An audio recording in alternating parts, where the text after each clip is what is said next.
जिसने माना नहीं फैसला अल्लाह सरकार का, जिसने माना नहीं फैसला अल्लाह सरकार का, जिसने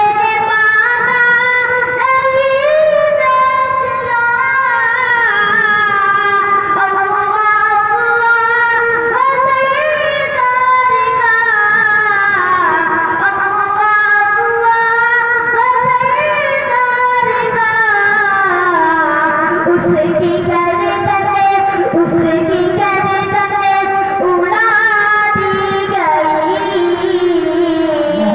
उसकी गर्दन उड़ा दी गई। जब उमर को जलाला गया, उसकी गर्दन उड़ा दी गई। जब उमर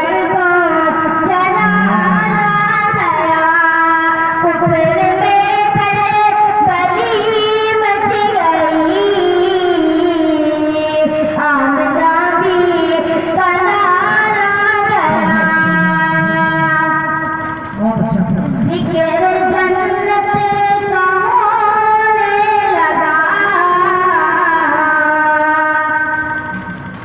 ज़िक्र